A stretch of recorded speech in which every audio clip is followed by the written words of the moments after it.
okay? Let's see. Can you see me? Yep, looks good.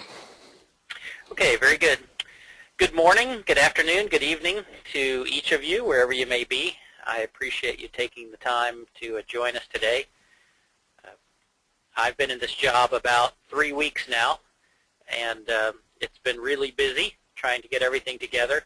I would have liked to have done this a little earlier, but didn't think I would be ready. So bear with us as we go along and as I learn the job.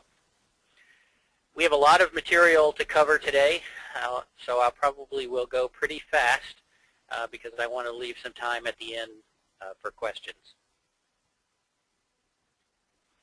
First, before we do anything else, we have to give some tribute to Bob Cox, K5ZD. Bob has been the director of the CQ Worldwide, or one of the directors, since 1977. So over that time, 35 years, he's seen us go from paper logs to the fully electronic process we have today. I was on the CQ committee 25 years ago, and I remember getting a large box of multi-single logs to my house and having to go through them really just by eye and look for broken calls and so on. So things have changed a tremendous amount during this period, and Bob has really done a great job of shepherding us through this process. So he's left some very big shoes for me to fill. A little bit about me. I was first licensed in 1973. My first CQ Worldwide was not until 1976. Actually, I operated a little bit in 1975, but I didn't know I was in the contest. I recently had a meeting with the CQ Worldwide Committee members, and I asked them what they remembered from their first Worldwide. And almost all of us had the same experience. We discovered the contest on the bands, all of this activity, all of these countries, just the excitement and the energy of it, and I think all of us fell in love with the contest, and we still have a lot of passion for it today. I've been a director of the CQWPX contest for the last 4 years, which is very good training for this job. I'm not sure I could have done it if I didn't already have that experience. And I'm involved in the WRTC 2014 project, which will be held in New England in 2 more years. So I think it's safe to say I love contesting, I love operating, I love working on contesting, I love seeing other people have fun with it.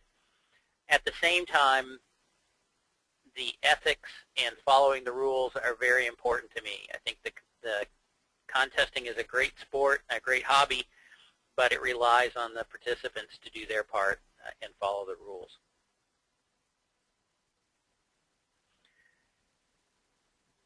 Given the growth of the contest over the years, and especially over the last 10 years, my job really is not to mess anything up. Clearly the contest is doing very well. It's very popular. It has the perfect place on the calendar as at the equinox, and it has really the first big contest of the season. So lots of excitement and enthusiasm, but it's just amazing to see 14,000 logs submitted for both modes, and we'll be looking for even more this year. Another way to look at the contest, I have to thank Rick, ZL2HAM, for making this map. He took all of the logs, or all the call signs that were reported for CQ phone last year, and plotted them on did a lookup of their location in QRZ.com, and then placed them on this map. Now, and it really shows visually where the activity is around the world, and the fact that there is activity from around the world. This is not isolated to just Europe and North America. There you see small purple dots sprinkled in islands and countries across the world, and that's part of what makes the CQ Worldwide so exciting. Is you go fishing every time you call CQ, and you never know who is going to call you or where they're going to be calling from. It also shows why places like Zone 33 are so popular for making a big score, because you have access to the Northeast United States and to all the activity in Europe. I asked K9LA to look ahead a little bit and give us a propagation forecast for the contest next weekend. I think everyone who's been on the air this weekend knows how great the bands have been. Let's keep our fingers crossed that they continue to be good for another 7 or 8 days. What Carl is showing here in this diagram is we had very, very good conditions for CQ Worldwide last year, our very high solar flux. It may not be quite as high this year, but the geomagnetic field has been very quiet. So what this could give us is very good low band propagation. At the same time, we have great conditions on the high bands. And that's what makes scores, because now we'll not only have big QSO totals, but big, big multiplier totals to go with it. So it may be a little bit of a challenge for the guys on the low bands because there'll be so much activity up on 10 and 15, but conditions are going to be good. So all band entrants will need to plan on being everywhere. And here are the dates of the contest this year. It's always the last weekend of October and the last weekend of November. You don't want to miss this year because we had great conditions last year. We should have good conditions again this year. We're near the top, as high as the peak is going to go for us this solar cycle. So now is the time to get on and have fun and focus on setting some new records. The CQ Worldwide is more than just one person. There's a whole group of people behind the scenes here sprinkled around the world. Each of them is contributing something different to the operation of the contest. Some of them are involved in the log checking process or the infrastructure that we need to be able to do that. Others are really serving as ambassadors to help us understand how different cultures around the world, how they understand the rules, what issues that they're having, help us with communication. It's a big job to deal with. We get entries from or scores from more than 180 or 190 countries. So it really helps to have people who can facilitate communication. One of the biggest challenges for the CQ committee this year is that we have a shorter deadline for getting our work done. One of the biggest requests that we've been hearing over the last 4 or 5 years is, why does it take so long to get the results out? And a big part of that was because the results need to appear in CQ magazine, and they had a calendar, editorial calendar that was set well in advance, and the contest results always came out just a few months before the contest. And that made a lot of sense many years ago when we had to wait for the logs to be mailed in and then had to wait for them to be mailed to the committee members for checking, and then everything had to come back and be typed in by hand. So it took a long time. But now with everything being electronic, I'm very happy that CQ agreed to change their editorial calendar and move everything forward. So that's the good news for everyone, is we'll get the results much faster. It's a little bit more work in a much shorter time for the committee. And remember, we're all doing this as volunteers working at night. We still have our regular job. So the log deadline to you is shorter. It's only 5 days now. But we have 100 less days to get our work done to produce the results for the magazine. But the CQ Worldwide Phone Contest next weekend, the results for it will appear in the April issue of CQ Magazine next year. So that will make things much faster, and we're really excited about that and going to do everything we can to keep the quality of the results and the log checking up, even though we have less time. One of the rule changes for 2012 is directly a result of the change in the magazine schedule. Since we have less time, we need the logs much sooner. And what we're seeing is, out of the 14,000 logs, we only receive about 100 logs by paper. And that number is going down. So we think it's perfectly fair to all the participants to make a much shorter deadline because everything's being done electronically by email today. So the rule now is that the log deadline is 5 days after the end of the contest. So that means by Friday night, by the end of Friday GMT, we expect to have your log. We want as many logs as we can get. So it's okay if you send your log after the deadline, we still want it. So just because the deadline passes doesn't mean, oh, I don't need to send my log in. We still want you to send in your log. What it does mean is there will be no awards or certificates for logs that are received after the deadline. So if you think you're going to have a winning score, it's very important to get your log in. Because we have less time, there is a finite period that we can continue to accept logs, so it still would be very helpful for us to get all the logs in on the deadline. We recognize that there are many people in the CQ Worldwide contest who travel to faraway places to activate the contest. We want them to do that. It's part of what makes the contest so great. And occasionally they will need more time to get their log in. So if you need an extension of the deadline for any reason, send a request by email to questions@cqww.com. You have to ask before the deadline. You can't wait till after. You need to say why you need this extension.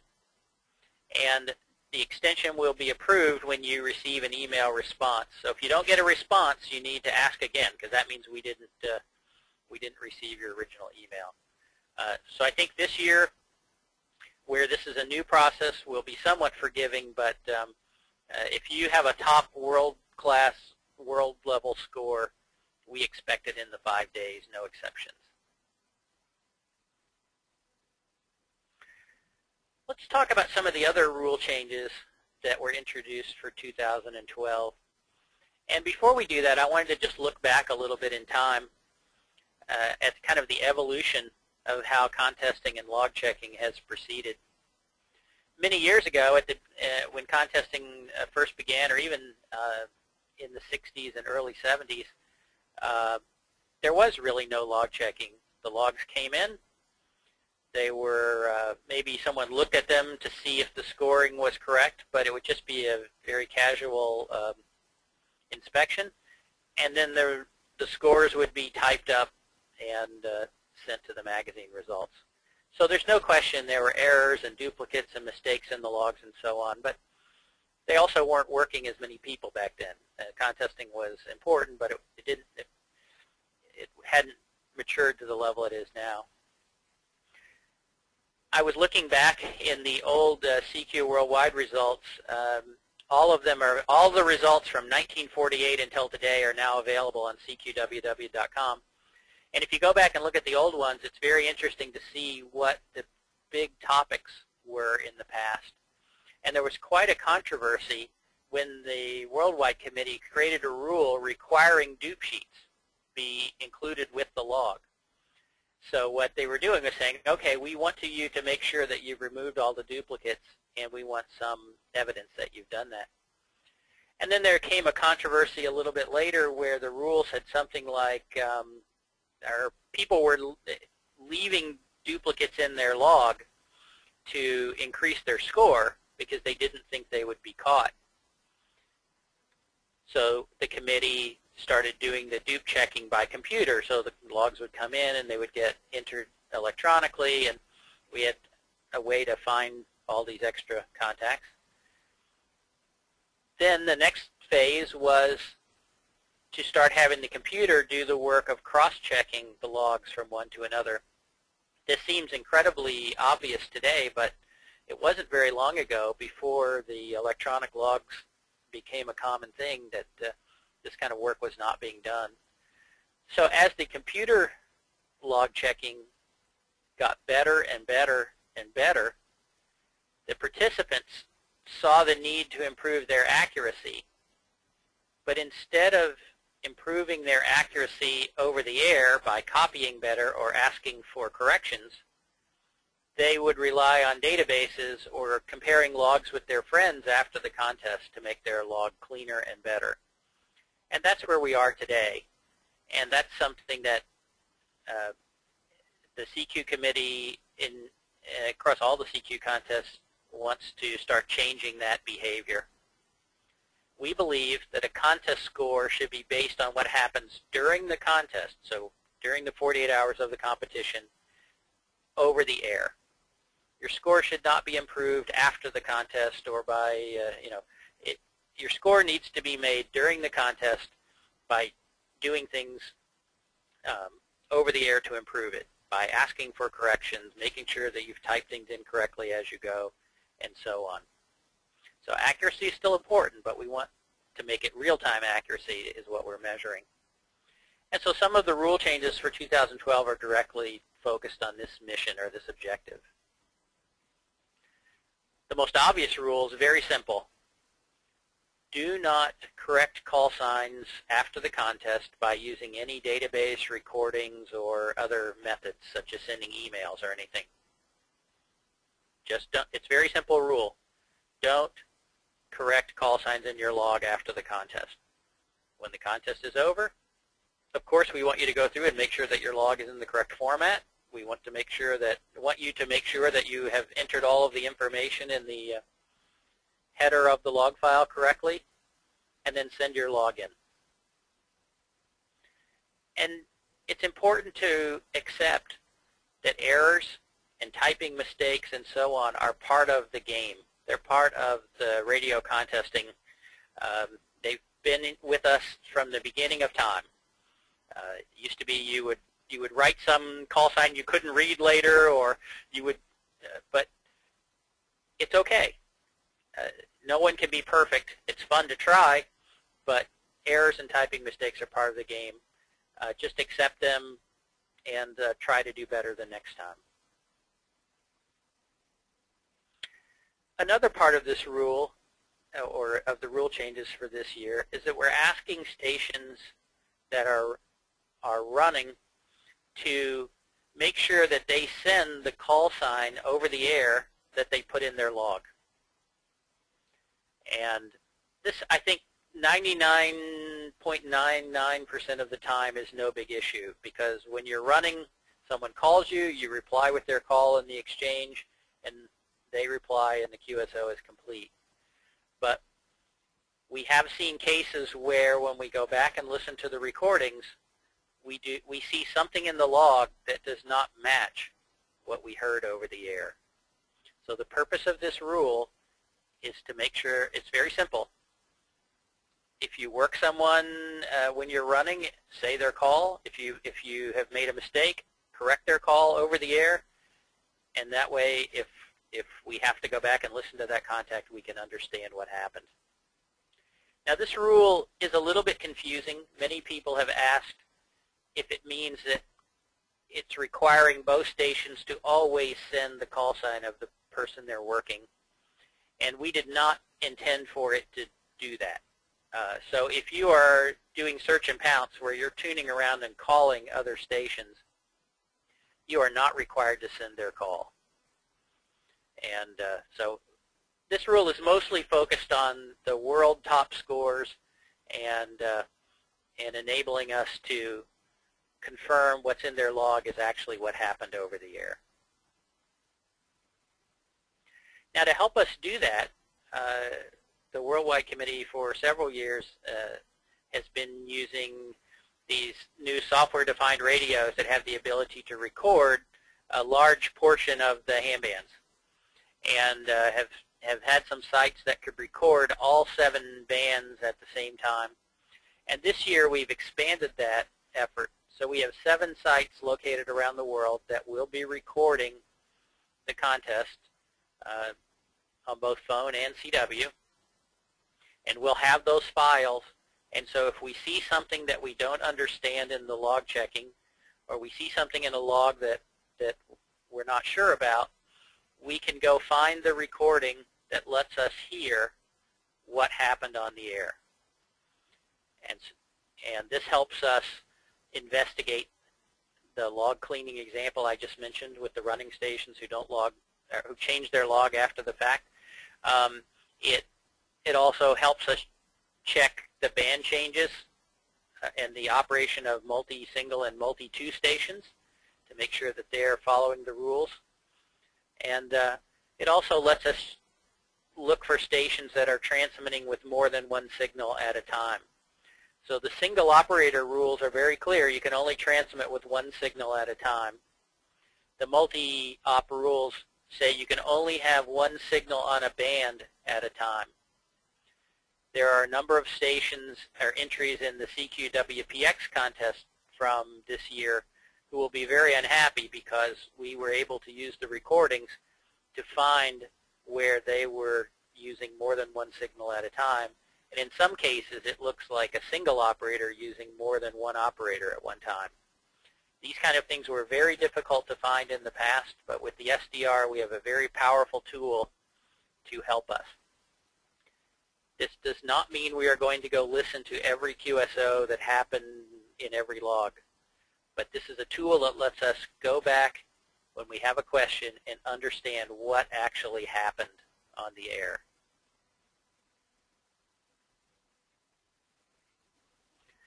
Another one of the rule changes for this year is to clarify where power is measured. When we found some entrants who we believed were exceeding the power limits, it became clear that there was some difference of opinion in some parts of the world as to where power is measured. In the United States, in ham radio, it's very common for power to be measured at the output of the transmitter. In other parts of the world, in other radio services, they often measure the power at the antenna. What we are doing here is we're saying the power is always going to, for the purposes of the CQ contest, the power is measured at the output of the radio or at the output of the amplifier. And for those people who use more than one amplifier, I don't know why they do this, but for the people who do that, the power limit is the total of all the amplifiers that are transmitting. So if you have two amplifiers, the total power output is should not exceed 1,500 watts. Just a personal statement here. I believe one of the biggest dangers or threats to contesting for the future is the continued escalation or increase in the number of stations that are exceeding the power limits of the rules. What these stations don't realize is in their aggressiveness to have the biggest score, they're destroying the game for everyone else. And eventually, people will stop playing if we continue with these louder and uglier, messier signals. And I think it's very important, just from a fairness standpoint, the game says that you can run 5 watts, 100 watts, or 1,500 watts. Follow the rules of the game. It's very simple. And you will see as we go forward in time that we will have we'll be much more aggressive about enforcing this when we can. Another rule that changed for this year is that all QSO exchanges must be logged upon QSO completion. Now you can log it anywhere during the QSO, but the idea here is that when you finish the contact, put it in your log immediately. Why do we need a rule like this?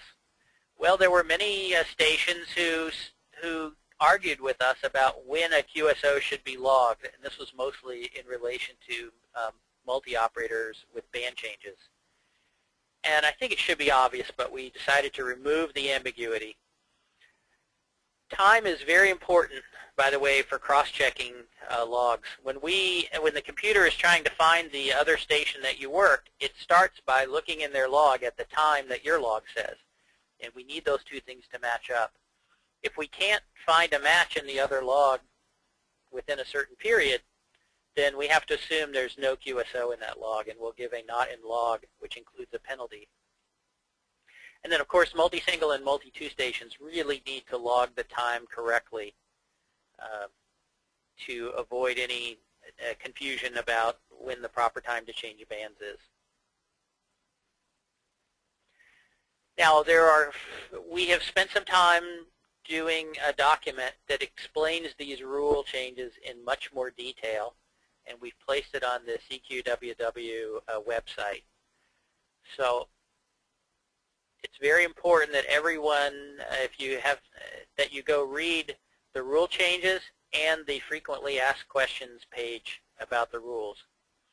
Even though these are not technically part of the rules, these pages do tell you how we are going to interpret the rules and how we are going to enforce them. So under that logic, they also are defining what is allowed and what is not allowed under the rules as they are written. So it's important to understand them. And we tried to write them in a way that explains the rule change, and then it gives some common questions and the answer to make it a little bit easier to understand.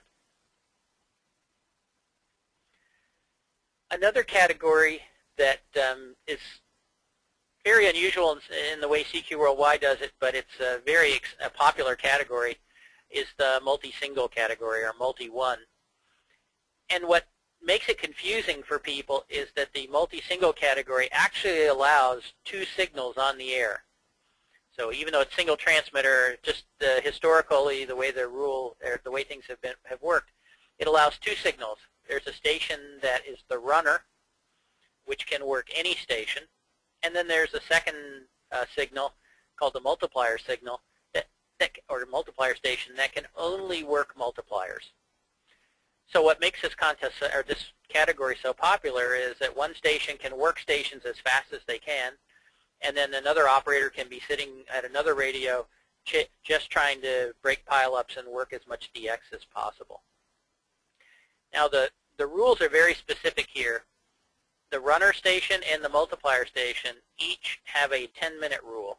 So once a QSO is made on a band, the station must stay on that band for 10 minutes, which means it can't transmit or do anything on any other band. You can go listen, but you can't transmit again on any other band until that 10-minute period is over. And there are a lot of questions around this rule, so the rules FAQ page also includes a section on the multi-single.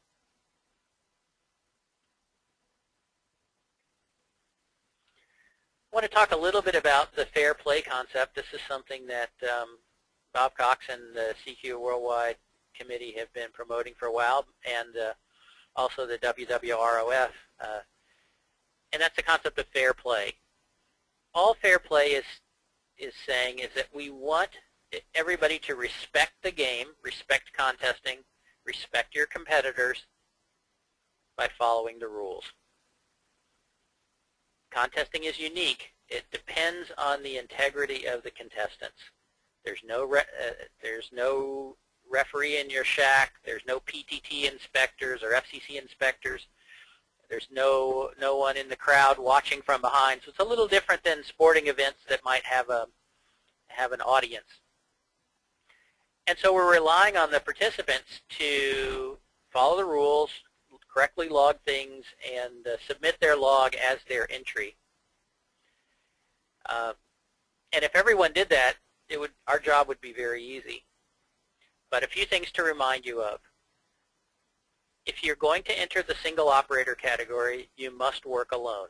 That means that you're going to turn on your radio and you're going to find stations on your own, you're going to work stations on your own, and it's really a category that demonstrates your skills as an operator. If you want to use the DX cluster or the reverse beacon network or other tools, then enter into the assisted category. The assisted category is for other people that are also sharing these resources, that are using the DX cluster to help them find DX and so on. It's okay. There's 2 separate categories because each one of them is slightly different. Single operators work alone. Single operator assisted also works alone, but with the assistance of the DX cluster or the RBN or so on. So just put yourself in the correct category. And I will say over the last several years we've seen much better compliance about this. And if anybody wants to offer some more award plaques for the assisted category, we would welcome that as well. And then I've already talked about it, but it's very important to stay within the category power limit. It's very simple. 5 watts, 100 watts, 1500 watts. There is no reason to be transmitting with 2000 or 3000 or 5000 watts. And as I said, as we go forward, this is an area that I intend to put some more energy and time in. And you will not like the result if you do not obey the rules. Another part of fair play is not only following the rules for what we do inside of our own stations, but to be a good neighbor, to be considerate of the other people on the band, have a clean signal, don't splatter. Again, with the SDR technology, we now have the ability to go back and look at things if we receive a lot of complaints, and this could be considered unsportsmanlike behavior if you're operating in an inconsiderate way. It's also very important to stay inside the band. Every year we see stations operating all the way to 14.349 or even 350. That you cannot keep your sideband energy inside the amateur radio band if you operate that really above 347 or in that range. So just don't go higher than that. Same thing on 15 meters. Don't go above the top of the band. Another thing that we see is and this is mostly a problem in the U.S. where we have a band that's smaller than the rest of the world, but don't blindly chase DX cluster spots that are out of your band. Every year we see logs with USA QSOs on 21.160 or even down on 7080 or 14.115 or something like that. So work on your software to limit what spots it will show you, or pay attention as you're operating and stay inside the band. And I think most importantly, each of us has a responsibility to everyone else in contesting to encourage others to follow the rules and to adopt fair play. So there's a saying in the United States now, if you see something, say something. So if your friends or club members are not following the rules, talk to them. Tell them that you don't appreciate that you don't think, try to get them to stop doing that. Or if you know of someone who's violating the rules, notify the contest committee. We may not be able to do something because you may not be able to give us quite enough information for us to take action, but it's very helpful for us to know where to look. Often when we see one problem, there are others. So if you have information about something, send it to us. It will be very discreet about what we do with it, but it will be very helpful in the long run.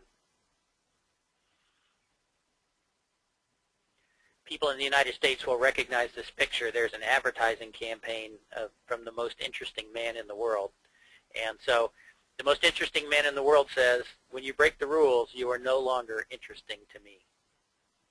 And I think that's the way we need to think. If someone doesn't follow the rules, then they don't deserve our respect or our acknowledgement as being the winner.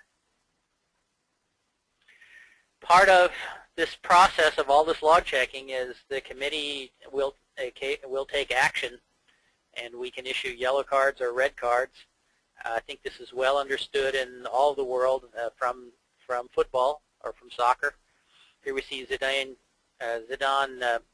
being sent off in the World Cup. But what the point I wanted to make here was, this is not a legal process. This is not a court. We are referees or umpires. We are calling the infractions or the problems that we see as we see them, as we understand them. So if we believe that someone has broken the rules and based on our experience or based on what we can see in the log or hear in the SDR recordings, we'll make a decision on that log, and we may issue a card for it. Obviously, we're not going to do this with no evidence, but you're going to see us be much more aggressive about some of these infractions and not let them go by just as may have happened in the past. And part of the rules say that when you submit a log, you agree that the decisions of the committee are final. Here's another note just to help prevent a problem. When you do submit your log, please only submit one log. So put all of your QSOs into one log. Every year we have stations who send us 2 logs or 3 logs. They'll send us a log for their entry category, single band 15, and then they'll send us a log for 10 meters, and they'll send us a log for 20 meters. Well, what they don't understand is each log you send in replaces the previous one. So what happens is their competition log, 15-meter single band, gets replaced by the other log, by the next log. It's much better to put everything together in one log and then mark the Cabrillo header of the log file to tell us your category. We want all of your QSOs, and it's up to you to mark the header to tell us your category. There was a very big world high single band low power score last year that sent in 2 logs, one for 10 meters, which was I think a new record, and then they sent us a check log for the other bands, and the check log became the log that we had because of the replacement. And so just a warning, it's very simple. You can submit your log multiple times if you need to get everything right, but please only submit one.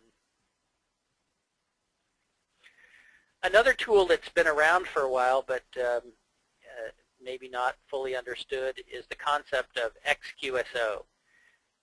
The original philosophy of the Cabrillo logs was that you, of course, would put everything in your log and you would submit it. But what we find is there are occasions where people want to mark a QSO that they made as not being part of their score.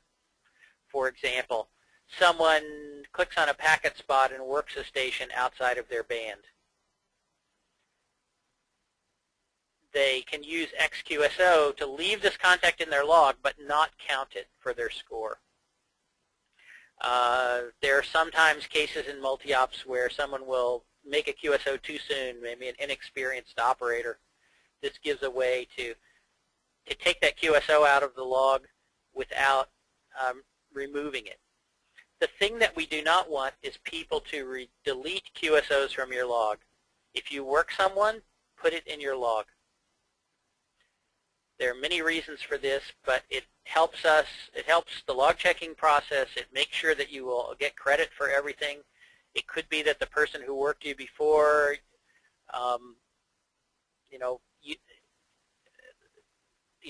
lost their log or made a mistake or whatever. Just work duplicates. Work every QSO that you make. Put it in your log. That will help us a lot, and it will help you help your score as well. There's some other changes. These are not in the rules. They are just part of the process changes that we're making this year as we move into the new log checking process. We are going to match QSOs within a plus or minus 30-minute window, which is still very wide. But when we look at a QSO in your log, we're going to look in other logs plus and minus 30 minutes for your call. So this is why it's important to log duplicates, because maybe the station didn't work you before, and now he's working you for real. If you didn't log the duplicate QSO, you're going to miss out. Exchange information will be checked, so it's important to copy the zones as they're sent. This has been going on for a while, but I just want to make sure everyone is clear. If you don't copy the zone correctly, you will lose the QSO. Another thing that we're doing just to help clarify the categories a little bit, if you enter a log with all of the QSOs on one band, we will change your log to be a single band entry.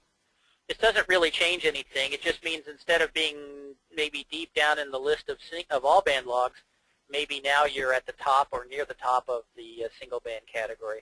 So this is mostly just an administrative thing we're doing to help make sure people are in a category that actually matched what they operated. There will be certificates for every country and every call area in the U.S., Canada, and Japan, just as there always has been. Even though the rules don't call for it, we're going to add Russia in Russian call areas. So UA1, UA3, UA4, UA6, UA9, and UA0. Those call areas will also have certificates. We've been doing this in the WPX contest for several years, and I think it's important. The activity in Russia is growing, and their call areas are very big, so it makes sense to give awards on that basis. Another small change, and this really replaces kind of an unofficial, unwritten rule. It used to be that if you could work single band and then submit a bigger log, and the committee had to figure out that your all band score went to your club. Because of the shorter amount of time this year, we're not going to have time to do that. So we're going to change so that the log that you submit for competitive entry, that will be the score given to your club. You're still welcome to operate on other bands and make as many QSOs as you want, but it's too difficult for us to score every log twice. We're only going to score everything once, and the club scores will be generated directly from the results scores. Plaques and awards are always a very popular thing. This is motivates people to operate the contest. K1AR is handling all of the plaques. We're a little bit behind, but we're working on that. So the 2010 plaques are at the CQ forwarder right now. So John would have the plaques made. They would go to CQ, and CQ would forward them on to the rest of the world. Sometimes that takes a little bit of time. So 2010 is going now. We're in a project to try to catch up on 2011 plaques by early next year, and then we'll try to stay more current going forward. Barry, W5GN, handles all the certificates and does an incredible job. When you receive your certificate, you should send him an email saying thank you, because he really takes this on completely. We send him the results file, and he makes sure that everyone who earned one gets a certificate. He prints the certificate information and gets them in the mail, and really does a great job. And the 2011 certificates are being received by people around the world over the last couple of weeks. So we're doing very well there. Just for something completely different, several years ago, the CQ Worldwide Committee created the category called the Extreme category, and this is designed to encourage innovation and internet connectivity. There really was not a place for people who wanted to try some of the new remote technologies or take advantage of new technologies that may not be allowed under the traditional rules. And Doug, K1DG, manages the Extreme category, and the rules of this category are up on the website. If you have questions, write to extreme@cqww.com. This category does require that you register in advance.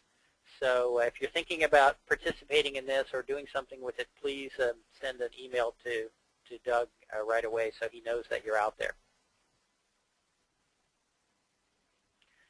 One of the important things for me is improving communication with everyone. And so the website is a very important part of that. So some of you may have noticed over the last week or so, the website has been completely redone. And it should just get better from here. But we have the rules available in multiple languages. If you look at the rules and you don't see a translation that you think we should have, contact me and we'll add it to the list. The rules FAQs are here. The online score database, some of you may be familiar with the WPX website. We're going to do the same thing for all the worldwide scores. One of the things that's fun is we've included all of the results articles from CQ Magazine from 1948 until now. and it is just very interesting to read the old ones. There's a blog. This is where I will be making announcements or communicating things as they come up that may be of interest to participants. If you're familiar with Google Reader or some other RSS reader, definitely subscribe to that blog so you can keep up with what's going on.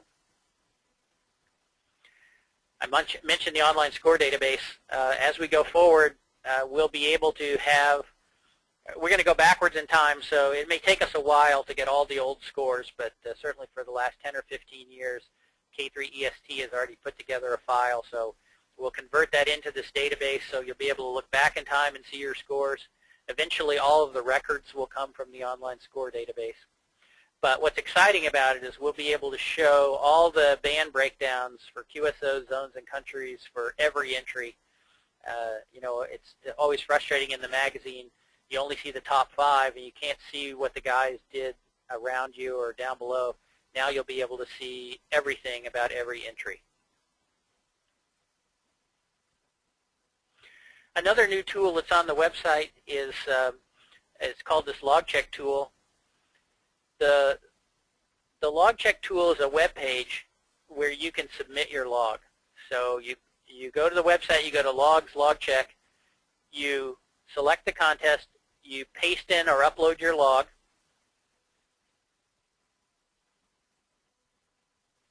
The website will actually go through your log. We have a program that will go through your log and look for errors, and if it finds any errors in your log, it will tell you what they are.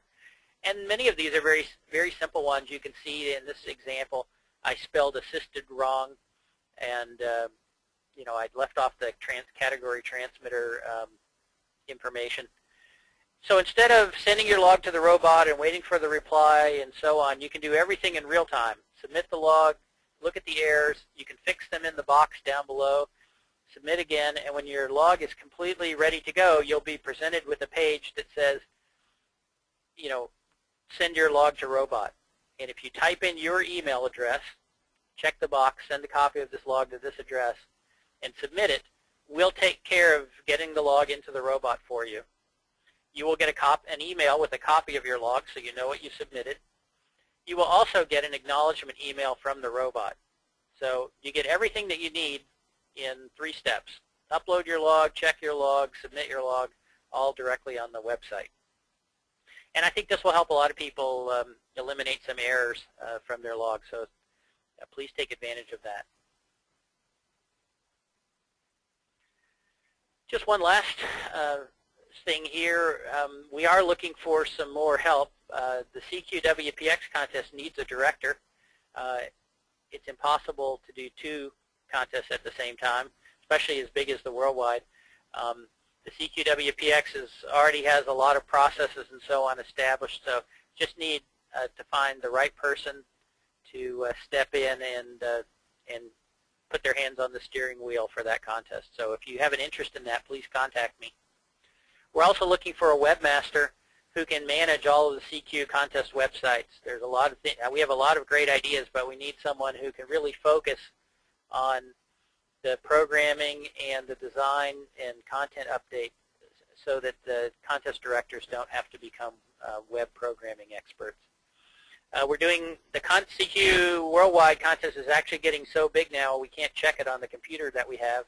So we're looking at Amazon EC2 or other cloud processing. If you have experience in that, be interested in talking to you. And then we're looking for people who can help with translating things into other languages. I'd just like to close here by once again thanking the WWROF. You don't realize it from the outside, but they do a lot to help the CQ Worldwide contest. The robot, the website, the tools we use for the log checking, the computers for storing the logs, and so on. There's a lot of IT infrastructure support that they helped fund and manage. So they are a very important part of this process. We could not do the worldwide contest, or at least present the results on the website and so on the way we do without them. And so with that, Ken, I'll turn it back to you and see if there are any questions. Okay, very good. Thanks, Randy. And for those that maybe showed up late or are going to be watching the recording of this, Once again, I'd ask you to check out the WWROF's webpage for all the stuff Randy mentioned, as well as the support. How can I get involved? Please check that out and consider giving them a hand with all the work that they do. As I said at the beginning of the presentation, there are a lot of people involved worldwide, but there certainly is room for more. So with that, we'll open it up for questions. We've got a little bit of time here. Some of the questions have come in already, so we'll start with these. But if you have one, go ahead and fire it off to us, and we'll get to as many of these as we can. So the first one comes from, let's see, Chuck Green. If I work a station that is a dupe, but the other station doesn't have me in his log, do I log that station again? How should my software handle the second QSO that is now in both our logs? And you see this question come up quite a bit. What do I do about dupes? How do I log them, etc.? Well, definitely log dupes. If you work, as I said before, if you work a guy, put him in the log. We will sort out in the log checking process. We won't get a match on your first QSO, but we will get a match on the second QSO, so you will get credit for that. So log everybody that you work. It's the only. It will help your score. Okay, we have a couple of questions about the QSO-X. Let me try to hit on a few of these. The first one, say in a multi-single environment with the multiplier station. Anything wrong with the multiplier station working anyone, anywhere, then in the log using QSO-X to not count non-multipliers? Go ahead. Well, I didn't say it in the presentation, but XQSO is a tool for fixing mistakes. It is not a tool for allowing you to run using the multiplier transmitter and then taking out the QSOs you don't want to count. I will say this. We would expect to see XQSO one time, maybe two times, maybe three or something in a log for the whole weekend. If we see it more than that, we will remove all the XQSOs and just the log will count the way it's submitted. So, is that you or me? So XQSO is not a tool for getting around the rules. It is a tool that allows people who made a mistake to tell us they didn't want to count that one QSO. Okay, very good.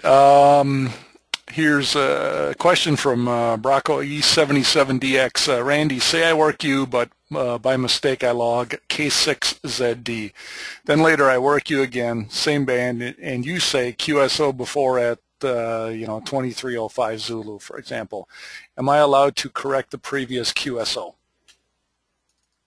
Yes, because we're still inside the contest. Okay. And let's see. Here's one.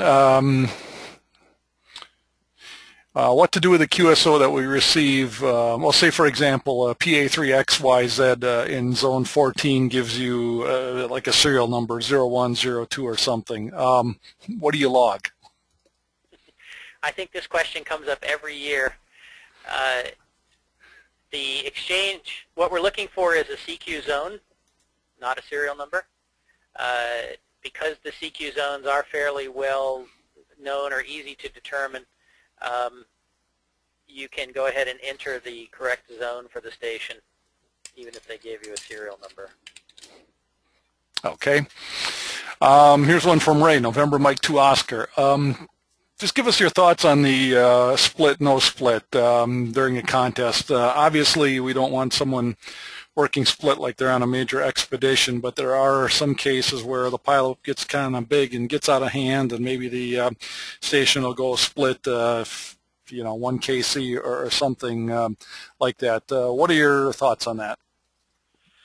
So I think you're referring to a comment that K3EST made in the results write-up last year. And split, or the purpose of a contest or the goal of a contest is to work as many stations as possible. And there are times where you can work people faster by operating split. We don't want to be in the business of legislating how people operate or how people make QSOs. We want to define the rules of the competition. So my personal opinion is that split is the choice of the operator. I think what Bob was trying to say was that we need to be considerate that in the crowded bands of a contest, when you start listening up, you're often impacting one or two or three other stations who have really no defense. And so I think he was just trying to say that it's maybe not the best practice during contesting, but nowhere in there did he say that it shouldn't be done at all. Okay. Here's one from George K5ZD and C6 Alpha Zulu Zulu. So are there any penalties for excessive dupes? And this goes back to the comment before about logging dupes as well. Nope. No, it used to be there was one, and but today with the computer doing everything, there's no penalty at all for dupes. We discover they're a dupe and we remove them from your score and move on. Okay. Next question from W7 Victor Japan. This is in regards to multi-single, but I guess it would apply to any multi or whatever. If there's no interlocking device, can the two stations operate on the same band? The multiplier station has to run station to QRX while the multiplier station works a multiplier. Or is it that the interlocking device is imperative? Well, I think the rules actually say that you should have a interlocking device. What we're after here is, our experience has been that no matter how hard they try, if there is not an interlock, there will be mistakes. And the problem that we run into is when we go back, if for some reason we had a reason to go back and look at that log or listen to the SDR recordings, we will find those mistakes. And if we find them, then we have to assume that they're willful. So my advice, strong advice, and the rules call for an interlocking device. If you choose not to have one, then you are proceeding at your own risk, and you should be very careful. Okay, we have time for maybe another question or two if someone wants to send us one. Let me just pass along this comment from Bob, GU4 Yankee Oscar X-Ray. He says, what a breath of fresh air. Fantastic. Well done to all involved in producing great clarity for all participants for the best contest in the world. So. Thank you very much. I've had a lot of help in this, I have to emphasize. I ask questions of the CQ committee, and they give me many different answers and keep me from hurting myself. So thanks on behalf of all of them. Yeah. Okay, here's a question from Marcelo. Is club considered the same as team? I mean, does it have to be an official ham club station, or can it just be a group of guys getting together for the weekend? Well, the team, so there are two different things. There is a team competition in the CQ Worldwide. In the team competition, you can have, I think it's up to 5 operators, and you would send in registration before the contest to teams@cqww.com, and you would say, here are the 5 people on our team, and we will combine those scores together and put it in the team competition. The club competition, there is no real definition in the rules of what a club is, so if it's a group of people who are all operating under some club name, then just make sure that everyone specifies the correct club name in their entry so that we can match all the scores together. And if it's a legitimate club, if it's a real club, it should be on the list that we maintain on the CQWW website of all the club names. Okay, one more question regarding XQSO, and I don't use N1MM, so I'm not familiar with this, but it sounds as if you cannot XQSO with N1MM, and you have to go into the Cabrillo file. So the question is, what happens if they have to make the adjustment in the Cabrillo file? It's an after a contest change to your log. That's a very good question. It's true, the logging, this concept of XQSO is just there to fix, to tell us that you made a mistake or that you don't want something to count. you do have to do it in your log file, so you would use a text editor like Notepad or something like that, and go do it. It's nothing more than that. And again, the goal here should be not to use it at all. It's, like I said, it's only for an occasional error or mistake. Okay, a slight variation on that. What happens if during the contest, I think most of the programs have Control-N where you can make notes, and so you make a note, hey, I got to go back and correct this mistake in my log, which you do after the contest, but it's something that was noted during the contest. Any problem with that? I think so my first answer would be no. We want your log to be correct. At the same time, the rule about having transmitted the call sign of the station you're working still applies and would still override. So if you're running stations and then you go back and change the log, we are going to go with what we heard you say on the air. So it's a really good idea to correct things and fix things over the air in real time. Okay, well, let's go ahead and wrap this up. For those that have been asking, this webinar has been recorded. It will be on the WWROF webpage under the webinar link. Several people have asked about the slides, Randy. We can talk offline whether we can make those available, whether you want to do that or not. But an announcement will go out. I hopefully will get this posted either today or within the next 24 hours. The webinar recording, that is, and if we can do the slides, we'll have a link there as well. So with that, Randy, anything else before we go ahead and close this up? That is it. And actually, the PowerPoint, I will place it on the cqww.com website so people can share it with their clubs and so on. But it's very simple. Get on the air. Can't have any fun if you're not on the air. Have fun. Work people. Work lots of people.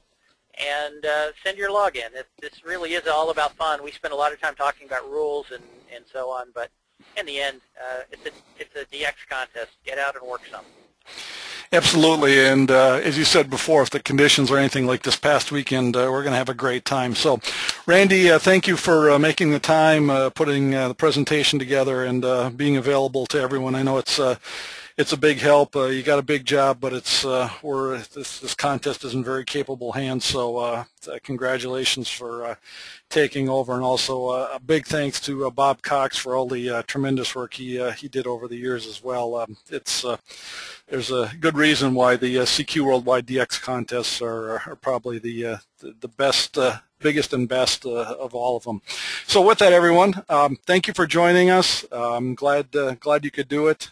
Always appreciate the big turnout.